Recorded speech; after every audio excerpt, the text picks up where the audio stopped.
திண்டுக்கல் நகரில் கொட்டி தீர்த்த மழையால் ரயில்வே சுரங்கப்பாதையை நீர் சூழ்ந்ததால் போக்குவரத்து பாதிக்கப்பட்டது.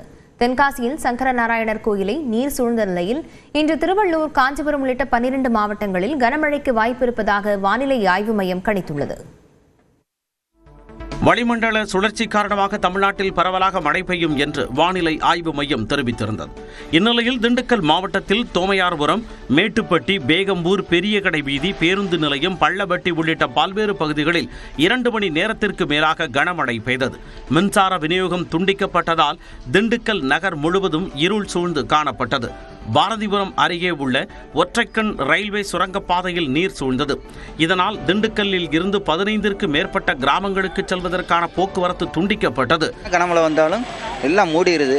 பாலத்தை தாண்டி வரணும். இப்போ அங்கிட்டு பாதாள சாக்கடையும் தோன்றாங்க. அங்கிட்டும் வழி இல்லை.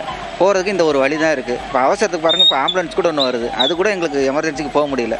கொடைக்கானலில் அப்சர்வேட்டரி, ஏரிச்சாலை, அண்ணா சாலை, லாஸ்காட் சாலை, குறிஞ்சி நகர், வட்டக்கானல் உள்ளிட்ட பல்வேறு பகுதிகளிலும், பள்ளங்கி, கோம்பை, அட்டுவம்பட்டி, வில்பட்டி உள்ளிட்ட மலை கிராம பகுதிகளிலும் 1 மணி நேரத்திற்கு மேலாக கனமழை பெய்தது.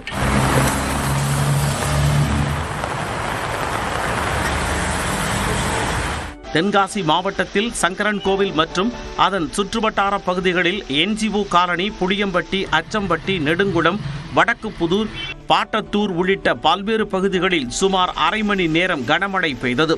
இதன் காரணமாக பிரசித்தி பெற்ற சங்கர நாராயண சுவாமி கோவிலில் மழைநீர் புகுந்ததால் பக்தர்கள் கடும் அவதியடைந்தனர்.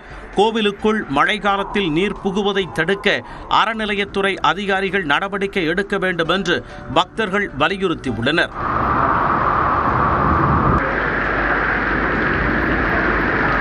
நெல்லை மாநகரில் வண்ணாரப்பேட்டை, கொக்கிரகுளம் சந்திப்பு உள்ளிட்ட பகுதிகளில் சுமார் அரை மணி நேரம் கனமழை பெய்தது.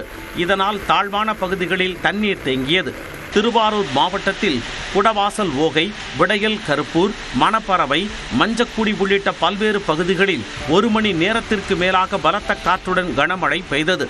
இந்த கனமழை நெல் சாகுபடிக்கு பயனுள்ளதாக இருக்கும் என விவசாயிகள் மகிழ்ச்சி தெரிவித்தனர். பெரம்பலூர் மாவட்டத்தில் பரவலாக மழை பெய்ததால் வெப்பம் தணிந்து குளிர்ச்சியான சூழல் நிலவியது. இதனால் விவசாயிகளும் பொதுமக்களும் மகிழ்ச்சி அடைந்தனர்.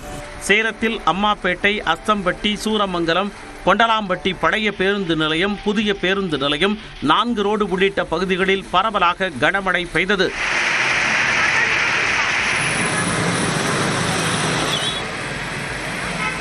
இந்நிலையில் 12 மாவட்டங்களில் இன்று கனமழை பெய்யும் என்று வானிலை ஆய்வு மையம் கணித்துள்ளது.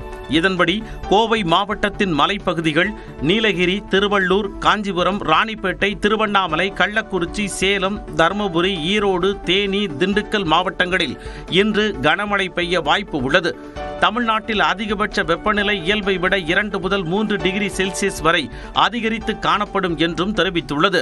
சென்னையில் வானம் மேகமூட்டத்துடன் காணப்படும் என்றும் ஒரு சில பகுதிகளில் இடி மின்னலுடன் மிதமான மழைக்கு வாய்ப்பு இருப்பதாகவும் தெரிவிக்கப்பட்டுள்ளது.